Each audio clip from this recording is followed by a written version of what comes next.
Podemos comerlo rehogado para desayunar o utilizarlo como aislante para nuestras casas. Desde los arrozales de Indonesia a los fértiles campos de California, es el caballo de batalla de todos los cereales. Sus más de 1000 variedades sirven de base para infinitos platos. El arroz es un descubrimiento magnífico. Adivinen quién es el mayor consumidor de arroz de Estados Unidos. Para comer, escribir en él, llevarlo colgado, vivir en su interior o convertirlo en algo capaz de salvar a millones de personas de morir de inanición. Es el cereal más versátil del mundo. El arroz en Maravillas Modernas.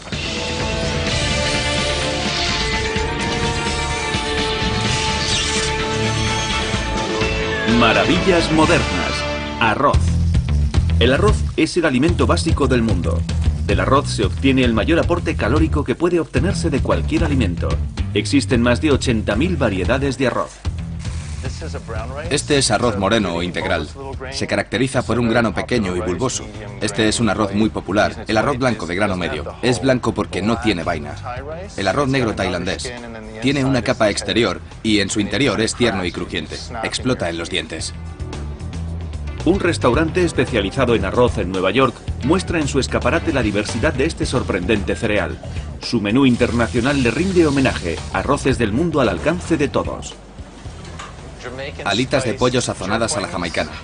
Esto es de Corea, el típico bulgogi. Maki con salsa de bulgogi. Es impresionante la cantidad de variedades de arroz que existen en el mundo. El pad thai es un plato típico de Tailandia, a base de noodles y arroz. Le echan una salsa y lo mezclan todo con las albóndigas y está muy sabroso. Está buenísimo, tiene ajo. Es la base de más de 100.000 platos. El origen de su primer cultivo se remonta a hace 10.000 años en China y hoy es el cereal más importante del mundo. Media humanidad lo come para desayunar, comer o cenar. Asia consume el 90% del arroz que se come en el mundo. En Estados Unidos el consumo de arroz es moderado, unos 11 kilogramos por persona y año, pero hay muchos lugares en Asia donde se consumen 91 kilogramos por persona y año. Se cultiva en todos los continentes excepto en la Antártida y en todo tipo de plantaciones, desde pequeñas a colosales. A pequeña escala como producto para la economía de subsistencia de una familia y a escala industrial como negocio y mercancía de exportación mundial. En Asia la mayoría de sus 200 millones de plantaciones de arroz siguen sirviéndose de técnicas centenarias de cultivo. La industria estadounidense es competitiva gracias al alto nivel de mecanización del cultivo. Hacen falta 20 horas de trabajo de un hombre por hectárea para cultivar arroz en Estados Unidos. En Asia las plantaciones emplean a 400 o 600 hombres por hectárea. Tanto trabajo exige mano de obra barata. La mayor parte del arroz que se cultiva en el mundo se planta a mano, pero en Estados Unidos suele hacerse en avión. La marca de arroz más conocida en Estados Unidos es Uncle Ben's. En sus instalaciones en Greenville, Mississippi, se producen más de 450.000 kilos cada 24 horas. Suficiente para alimentar a una ciudad del tamaño de Nueva York. Listo para ser servido en menos de 10 minutos, el tiempo necesario para cocerse. ¿Cómo pasa el arroz de aquí a aquí? El arroz llega recién cosechado, con vainas y todo, a las instalaciones de Uncle Ben's. Se almacena en grandes silos hasta que las necesidades de la producción lo requieren. Desde los silos es transportado directamente a la vaporera para su precocción. Por esta vaporera pasan unas 30 toneladas de arroz por hora y funciona a una temperatura de unos 110-115 grados centígrados. La precocción es simplemente una cocción parcial, si bien su efecto sobre el grano es mucho más complejo. Los granos de arroz entran en la vaporera con sus cáscaras no comestibles. La precocción filtra vitaminas B y minerales desde la capa externa hacia el interior de almidón del grano. Después se descascarilla y se le desprende de su envoltura más fina, el salvado. La precocción da como resultado un grano blanco, pulido, con casi el mismo valor nutricional que grano entero, el arroz integral. Después de la precocción, el arroz pasa por un proceso de secado de varias fases. 6 horas después está listo para el molino, donde primero se descascarilla y después se pule o retira el salvado. Es la última etapa de refinado. En ella se le retira la capa de salvado. Esto es el salvado. Aquí ajustamos el proceso de pulido. Tras el pulido hay que comprobar que todos los granos de arroz presentan un aspecto uniforme para que el producto sea de la mejor calidad. De modo que todos y cada uno de los granos pasan por una clasificadora óptica que detecta los granos defectuosos.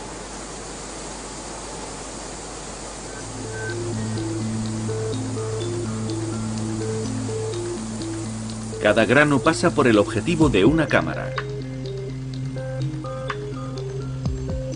Un haz de luz ilumina el grano y transmite los datos sobre el color a un ordenador.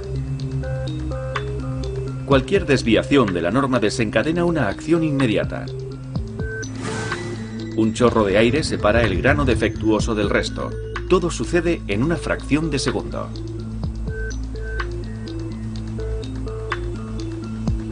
$15.000 kilos de arroz en una hora. 11.734 millones de granos de arroz analizados cada minuto.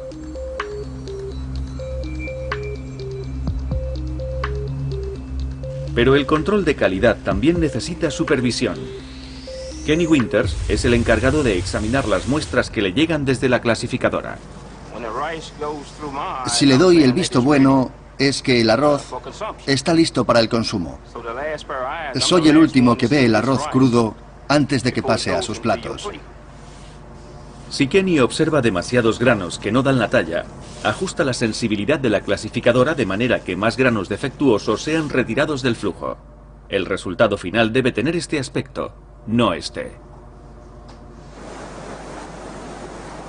Los cernedores eliminan los últimos restos de desechos y de granos rotos.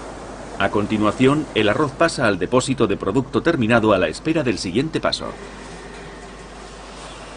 En esta sala tenemos 6 líneas de empaquetado.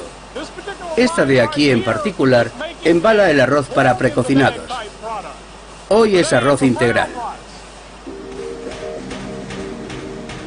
La diferencia entre el arroz integral y el blanco consiste simplemente en que uno mantiene la capa de salvado y el otro no. A menudo el arroz blanco tradicional es mucho menos nutritivo que el moreno, pero gracias al proceso de precocción se obtiene un arroz blanco casi tan nutritivo como el moreno.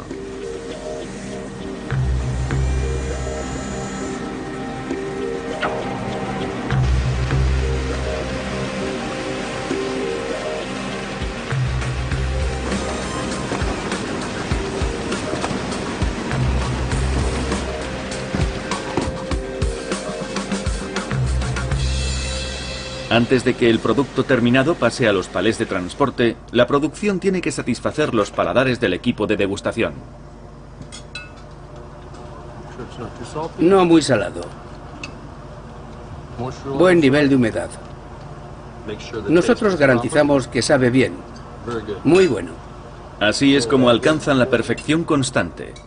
Aunque el arroz es perfecto para otras muchas cosas, aparte de para comer. El de Uncle Ben's es el mejor. He probado con otros muchos en los 16 años que llevo en esto y ninguno está tan bueno como el de Uncle Ben's. No se agrieta y dura para siempre. Vivian Robinson escribe en los granos de arroz de Uncle Ben's. A cambio de la voluntad, escribe tu nombre en un grano. Venice Beach es el mejor lugar de la Tierra. Un paraíso, en mi opinión. Todo el mundo viene aquí. Es insuperable. Pongan su nombre en un grano de arroz. Para colgárselo del cuello, en colgantes para móviles, una pulsera. Hace falta mucha paciencia y pulso firme. Nunca tomo café. Hay que procurar que no te tiemblen. Aunque en Venice Beach hay muchas distracciones. Pero bueno, ya me he acostumbrado. Caben unas 12 letras. Una vez, un chico me preguntó si podría escribir Rumpelstiltskin y yo le dije que sí. Lo conseguí, 14 letras. A veces me sorprendo a mí misma con lo que soy capaz de hacer. Hace dibujos personalizados o escribe en coreano o en cualquier idioma que le pidas.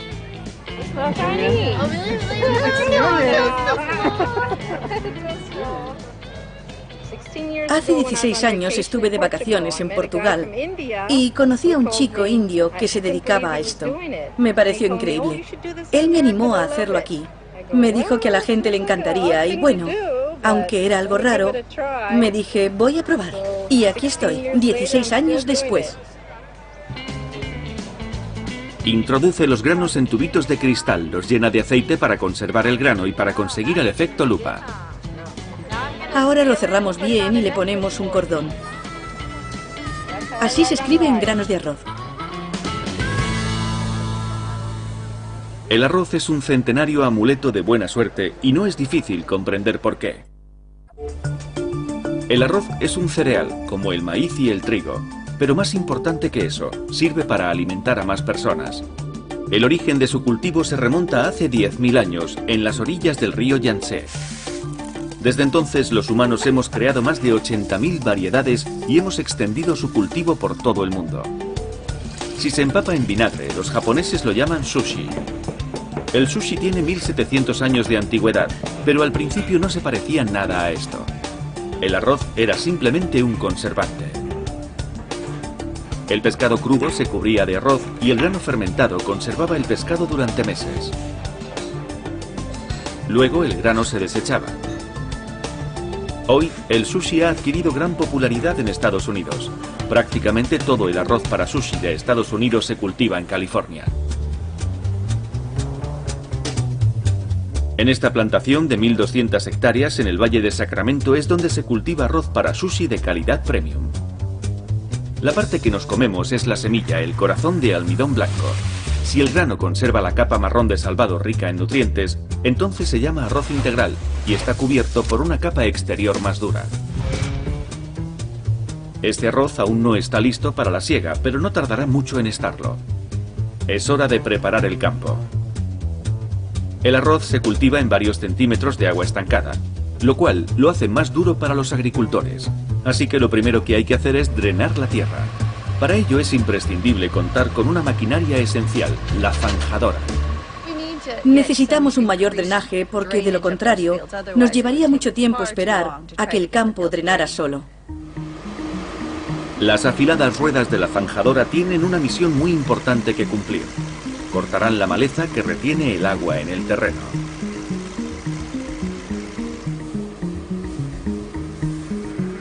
Cuando la zanjadora llega a un matojo de maleza de los que rodean el campo, lo corta.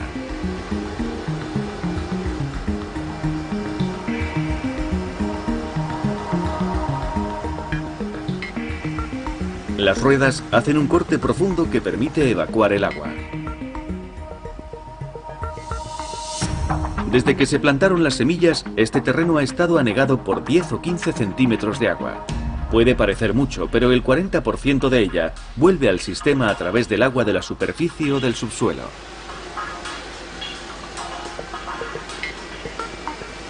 Las zanjas producidas por la zanjadora conducen el agua hasta la red de canales de drenaje.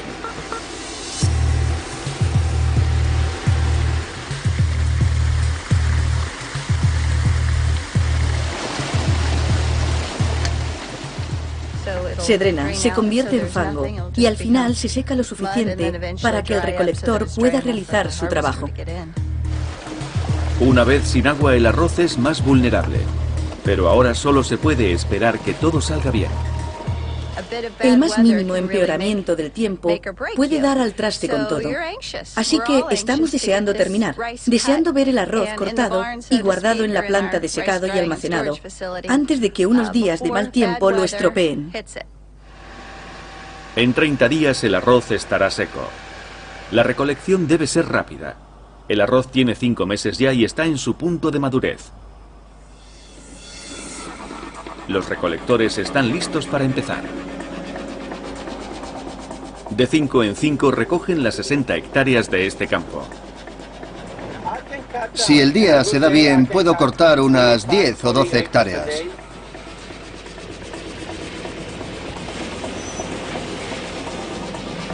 Un cilindro de 400 púas peina los tallos con sus cortadores.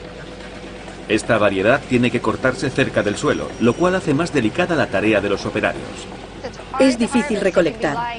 Si bajan demasiado, cortan todo, donde todavía el grano medio debe seguir madurando, lo que da un producto con poco rendimiento que nos obliga a buscar un precio más alto para que sea rentable.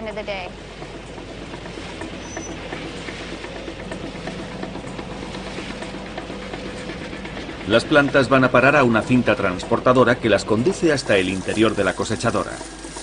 Una vez dentro, pasan a un depósito donde por fricción se separa el grano de la paja. Los granos pasan por varios tamices hasta el depósito de recolección. Una espiral conduce los granos hasta el depósito de almacenamiento. Entretanto, un gran chorro de aire separa la paja y la expulsa por la parte trasera de la máquina. Un ventilador la reparte por igual. Después de la cosecha, el campo se inundará de nuevo y la paja se descompondrá durante el invierno, convirtiéndose en rico fertilizante para el cultivo del año siguiente. Aquí vemos los resultados del duro trabajo. Esta máquina está dotada de múltiples utensilios. Es una pieza de equipamiento de avanzada tecnología. Se le puede añadir la función de piloto automático para que conduzca sola. Da pasadas absolutamente rectas y perfectas. Si la tuviese incorporada, yo tendría que sentarme a mirar.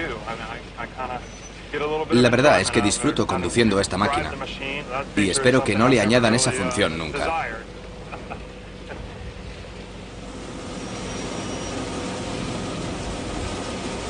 El depósito de almacenamiento se llena cada 30 minutos más o menos. Tractores con contenedores de recogida pasan regularmente para vaciar los depósitos y trasladar el grano al almacén de la planta. El arroz se come en todo el mundo y cuanto más eficaces seamos en su producción, mejor será porque el terreno de cultivo está llegando a su límite de expansión. El desafío está en aumentar la capacidad de producción de cada hectárea para obtener más arroz con el que alimentar a la población mundial. Por toda California, los campos de arroz contribuyen a la labor de alimentar al mundo en toda su diversidad. Es el alimento de millones de personas, pero también un magnífico tentempié. El arroz. Delicias crujientes de arroz, galletas de arroz y cereales de arroz que hablan. Los científicos nutricionistas han estudiado por qué los Crispies de arroz hacen ese ruido tan característico. La respuesta es la propia estructura de cada Crispy. El azúcar y el polvo de arroz se calientan hasta alcanzar una temperatura en que el azúcar y el almidón se unen y se convierten en una sustancia parecida al cristal. Al expandirse se forman burbujas de aire en las paredes. Al verter leche sobre ellos, esas cavidades se llenan y empujan al aire. Las paredes estallan como si fueran de cristal. A eso responde el apetitoso crujido de los cereales. Los petacetas son lo único comestible que se comporta de la misma manera. Y les presentamos otra de las marcas más populares en Estados Unidos, Quaker, más que copos de avena. El logo de la empresa es la imagen de un cuáquero desde 1877, pero no tiene nada que ver con ellos. Parece que el fundador leyó algo sobre esta sociedad religiosa en la enciclopedia. Para sus galletas de arroz emplean grano entero, grano moreno. Producen unos 50 supersacos como estos al día, lo que representa 45.400 kilos de arroz. En la primera tolva se inicia el proceso de preparación del arroz para las tortas. Le añadimos vapor y agua para hidratar convenientemente el grano. De aquí el producto ya listo pasa a la zona de explotado, donde eso es justo lo que se hace con él. La siguiente fase del proceso es secreto profesional y no hemos obtenido permiso para emitir imágenes, pero sabemos que lo que se hace es algo así. Es parecido, aunque no exactamente igual, al proceso por el que explotan las palomitas. El maíz posee una capa de salvado dura que mantiene el grano a presión hasta que la presión aumenta demasiado. Pero que el arroz explote es más difícil. Los moldes de las tortas se rellenan con la cantidad exacta de arroz crudo y húmedo. En el molde, el grano se calienta al tiempo que se somete a presión. El agua del interior del grano se convierte en vapor y se expande. Unos 10 segundos después, el molde libera la presión y el grano de repente se infla y explota. El molde en forma de disco mantiene compacta la galleta. Todo el proceso no dura más de 15 segundos. Salen de la máquina abrasando. En este momento no son otra cosa que arroz. Los aromatizantes impedirían el inflado, de modo que tienen que añadirse después.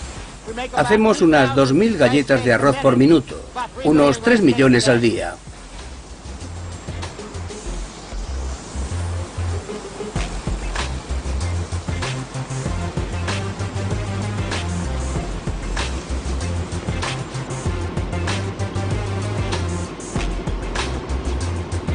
Las galletas de arroz se extienden en una sola capa. Así colocadas se les rocía el aromatizante sobre la superficie.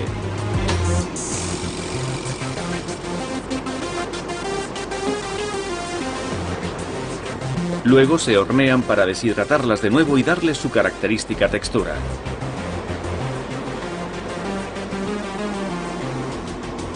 Lo siguiente es el control de calidad. Las galletas se analizan con un láser y una cámara que registra su posición. Si la forma no es la correcta, cuando la galleta llega hasta este hueco, un segundo después, una boquilla se encarga de interceptarla. Un chorro de aire comprimido saca a las galletas del circuito.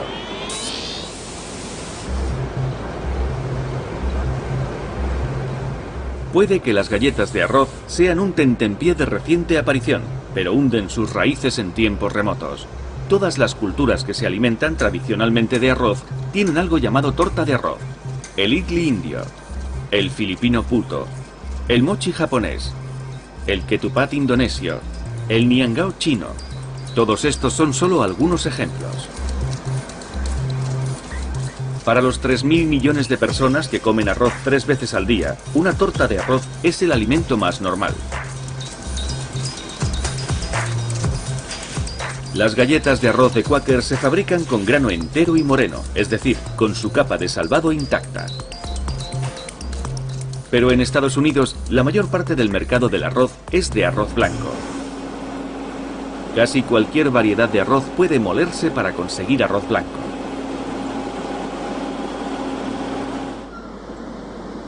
En el Valle del Arroz de California, un cargamento de grano recién segado en el campo llega a la cooperativa de arroceros, donde se molerá y se limpiará.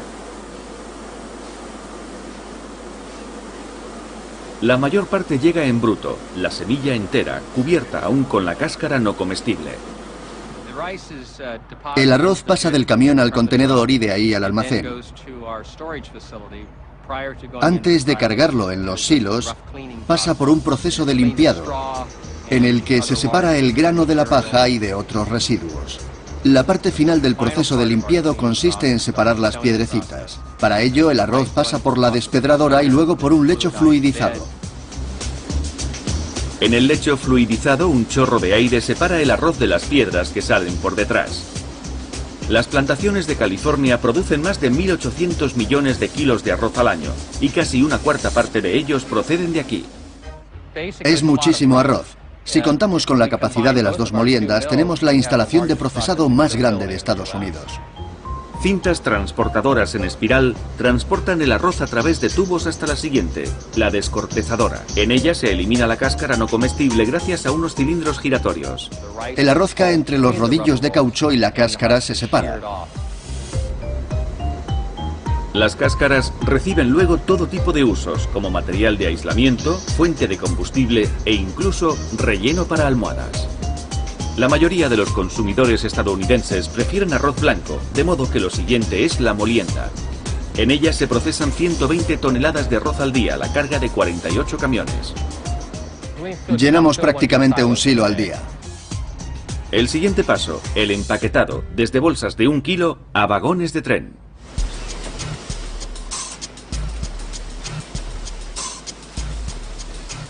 Hoy están empaquetando el arroz blanco en bolsas de 9 kilos.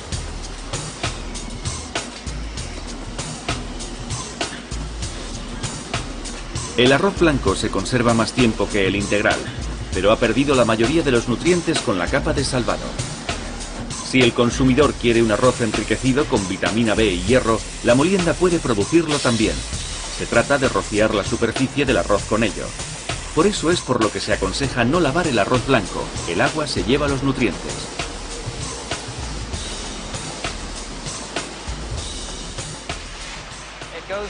Pasa por una báscula que comprueba que cada bolsa lleva la cantidad exacta de arroz.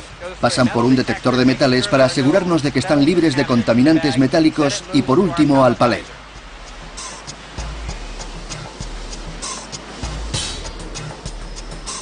El cargador de palés puede llenar un palé en 5 minutos y no necesita parar para tomar un café. En torno a la mitad de este arroz se vende en el mercado internacional. Empaquetado y listo para enviar. Los consumidores locales son principalmente fabricantes de comida que convertirán el arroz puro y duro en cualquier cosa, desde guarnición para diferentes platos a tentempiés al gusto del cliente estadounidense. El arroz es único entre los granos principales.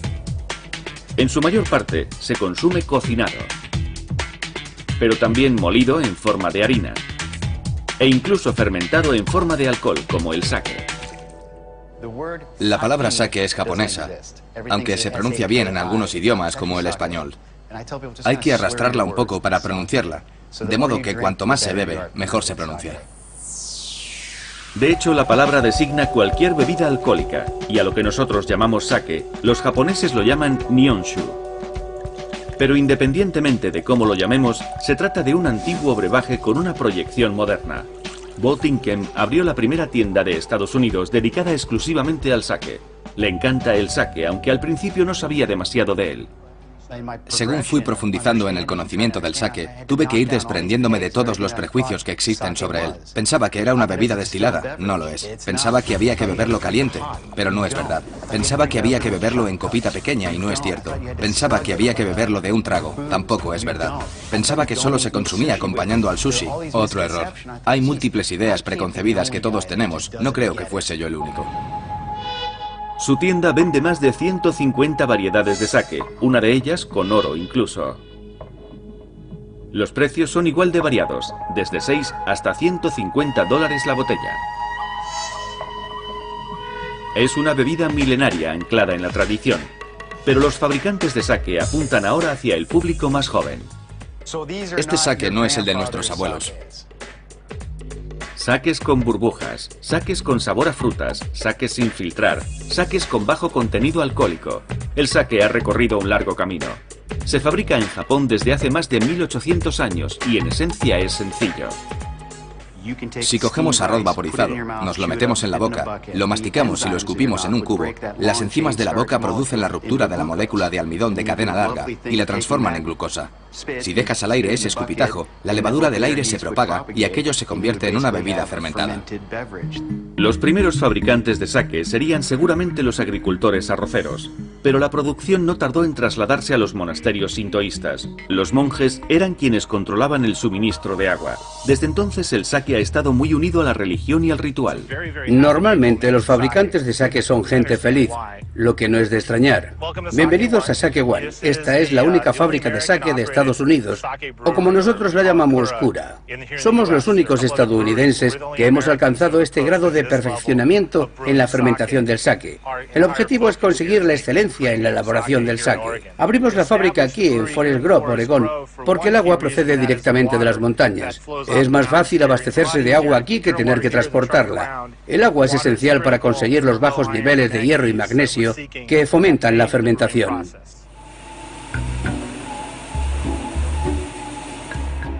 Si prefieren ahorrarse el proceso de escupir y dejar fermentar en un cubo, aquí tienen un breve manual sobre cómo elaborar sake. Compramos arroz, molemos el grano hasta llegar al centro rico en almidón, lo mojamos. Dejamos que crezca moho para que rompa las moléculas de almidón y las convierta en azúcares sencillos. Alimentamos con eso a algunas levaduras, que no tardarán en excretar alcohol. Y listo, ya tenemos sake. No obstante, el arte está en los detalles. Como dice el refrán, cada maestrillo tiene su librillo, y lo mismo pasa con los fabricantes de sake, cada uno tiene su método. Aquí, por ejemplo, lo ajustan un año sí y uno no. Tenemos el molino lleno, 1.800 kilos. Tardaremos unas 17 o 18 horas en molerlo hasta el 58%.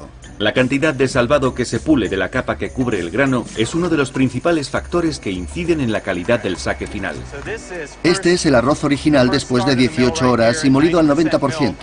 El resultado son estas brillantes pepitas. Miren lo perfectas y pequeñas que son comparadas con estas. Esta es nuestra gallina de los huevos de oro. Y ahora a la lavadora de dinero. El arroz pasa por una zona de duchas donde se le retira la fina capa de harina que haya quedado como resultado de la molienda.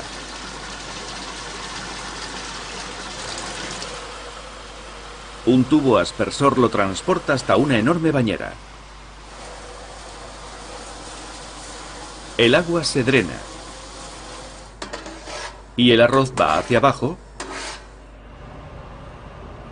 Y de nuevo hacia arriba, hasta una cuba donde recibe un baño de vapor. El vapor suaviza el arroz y mata cualquier bacteria o moho que haya quedado libre. Ahora mismo el arroz está a 180 grados. Esa temperatura mata cualquier espora de moho. Ahora el arroz pasa a una tolva que hay debajo y de ahí hasta una cinta transportadora que tiene un ventilador que aspira hacia abajo y enfría el arroz que va pasando antes de que llegue a la cinta. Estas son las esporas de moho. Un simple ventilador inocula unas esporas de moho al arroz enfriado para formar lo que se llama koji. Esto es arroz y moho. Y para arriba en la cinta transportadora. La cinta transportadora lo lleva hasta la primera sala de koji, donde el moho dispondrá de un día para germinar. La sala debe estar lo más limpia posible para que solo crezca el moho adecuado. La plancha de cedro contiene propiedades antibióticas naturales que mantienen bajo control a los mohos invasores. Una antigua técnica. Después de 24 horas, las esporas de moho han brotado y el arroz se traslada a la mesa de desarrollo.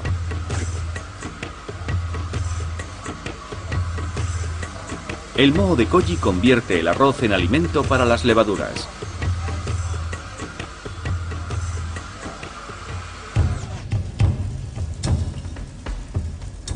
Las levaduras inician su festín. En estas tolvas fermentarán durante 18 días. Luego se filtrará, se embotellará y se preparará para su envío, a menos que prefieran probarlo reciente, in situ, y sin taza de cerámica ni nada, no es necesaria. Hay vasos especiales para el sake, pero con uno de estos de vino blanco nos apañamos y le va perfectamente bien también, para empezar. El arroz es delicioso como bebida, pero también tiene su lado serio. Aunque le gusta crecer en el agua, muchos países que dependen del arroz la tienen en exceso. Las inundaciones estacionales también pueden devastar un campo de arroz. Por lo general, cualquier variedad de arroz aguanta unos 3 días bajo el agua. Más allá de eso, muere. Si las hojas quedan demasiado tiempo cubiertas, la planta se ahoga. Solo en Bangladesh y la India se pierden 4 millones de toneladas de arroz al año por causa de las inundaciones, cantidad con la que se hubiera alimentado a 30 millones de personas. A Pamela Ronald se le ocurrió una idea para que ese alimento no se desperdiciara. Hace 15 años su equipo empezó a estudiar la manera de producir una variedad de arroz que pudiera soportar largos periodos sumergida. Ya conocían una variedad que lo hacía, pero era muy poco apreciada. Al contrario que casi todas las demás variedades que mueren después de 3 días sumergidas, esta podía soportar hasta 2 semanas. Pero su sabor era horrible y su aporte nutricional bajo. Los agricultores no la querían. El equipo de Pam se propuso encontrar el gen que dotaba a esta desprestigiada variedad de la capacidad de sobrevivir a las inundaciones. Aislar el gen nos llevó 10 años. Pero por fin pudimos localizar la región del cromosoma que poseía esta interesante cualidad. ¿Pero era el que buscaban? Para averiguarlo extrajeron el gen de la variedad desprestigiada y se lo inocularon a una bacteria que suele infectar el arroz. Luego introdujeron la bacteria en las semillas de otra variedad de arroz más sabrosa. La bacteria actúa como un bypass, empalmando su ADN con la copia del gen esencial, con el ADN de las semillas del arroz suculento. Luego plantaron las semillas. La nueva variedad se comportaría igual que las demás, excepto que cuando se inundase, sobreviviría más tiempo inundada. Habían encontrado el gen resistente al agua, pero eso era solo la mitad de la batalla. Ahora tocaba inocularlo en una planta que los agricultores apreciaran y las personas comieran, con el inconveniente de que a menudo las variedades alteradas genéticamente son acogidas con reticencia por todo el mundo. Pam hizo llegar la información obtenida sobre el gen a un instituto de investigación en Indonesia. Allí la información se utilizó para crear una nueva variedad de arroz, empleando los métodos tradicionales de fertilización cruzada. El producto final fue una nueva planta de arroz con capacidad para resistir al agua y libre de manipulaciones genéticas. Una planta con buen sabor que todo el mundo podría aceptar sin sospechas. La variedad resistente a las inundaciones sobrevive bajo el agua hasta 17 días, lo cual suele ser bastante en casi cualquier tipo de inundación. La noticia del nuevo arroz se difundió rápidamente por India e Indonesia, donde las pérdidas por causa de las inundaciones pueden ser irreparables. De manera que si todos los campos cultivaran la variedad resistente al agua, se podrían alimentar a 30 millones de personas más. Estados Unidos es un gran exportador de arroz, pero la mayor parte de la producción se queda en el mercado local. El comprador único de arroz más importante de todo el país es Anheuser-Busch. Un 10% del arroz de Estados Unidos va a parar a la cerveza. Es un método de fabricación muy estadounidense que resulta en una cerveza de sabor más suave. La fábrica de Placentia en California es una de las pocas llamadas artesanales que utilizan arroz en una receta de cerveza. Los cerveceros artesanos, por definición, no fabrican más de 2 millones de barriles al año, pero Anheuser-Busch produce en torno a los 160 millones. Las grandes fábricas cerveceras empezaron a emplear arroz porque es barato, abundante y añadía alcohol al contenido sin hacer más fuerte el sabor de la cerveza. Casi todas las cervezas cuentan con los 4 ingredientes básicos: agua, cebada, lúpulo y levadura. En la cervecería se añaden 2 ingredientes más para darle este toque distintivamente belga: albahaca tailandesa y arroz. Salud. Hay quien la subestima porque se fermenta con los macronutrientes, pero realmente son un ingrediente estupendo. Todo empieza con la cebada, que se muele hasta aplastar un poco el grano. Eso se mezcla con agua caliente para convertir el almidón en azúcares. Eso, más el arroz que se añade a continuación gelatinizado, facilita el acceso al almidón.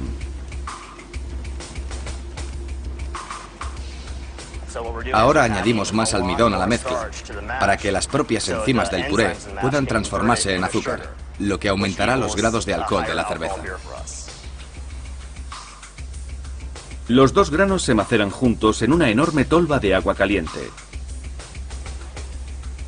El calor rompe las moléculas de almidón y las convierte en azúcar.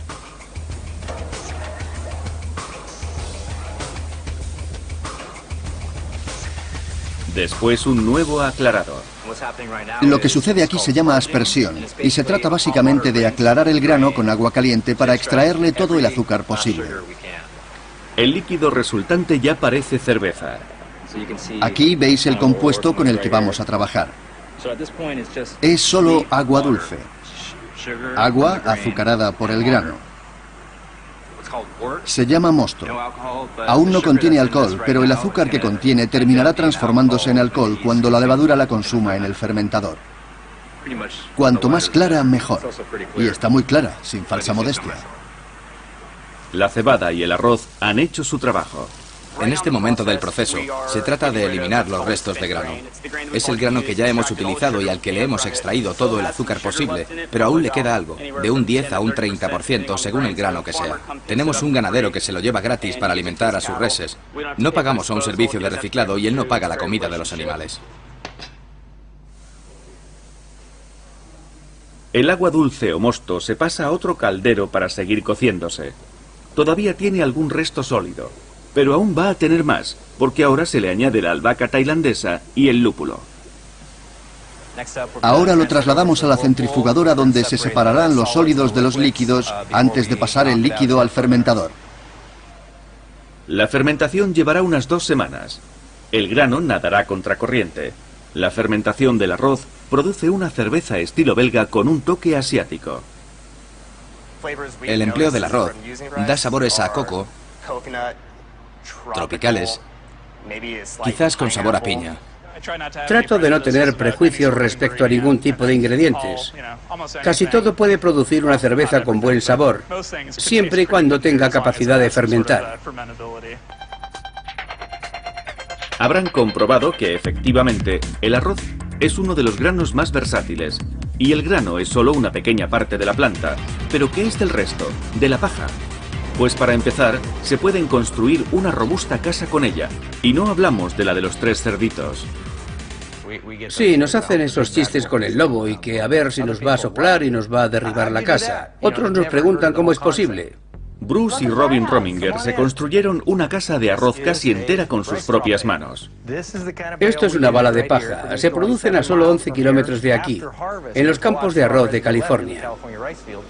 Empezaron con la construcción del entramado de madera y luego trajeron las balas. Se apilan como piezas de Lego. Las balas rellenan los espacios entre las vigas verticales de la pared. No sirven de soporte, solo de aislamiento, pero de muy buen aislamiento. Emplearon en torno a 200 balas para construir 3 de las 4 paredes exteriores de su casa de 280 metros cuadrados. Es una casa de paja, básicamente, y luego sobre las balas pusimos estuco. Van 3 capas de estuco sobre la paja. La técnica se está popularizando y ya hay un cuartel de policía en Visalia construido con paja.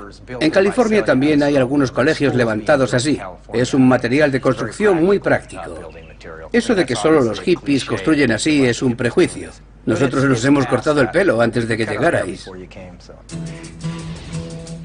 Desde casas a abalorios. Pasando por los 3.000 millones de estómagos que llena, el arroz ocupa un lugar esencial en nuestras vidas. Ojalá que llueva arroz en este hambriento planeta.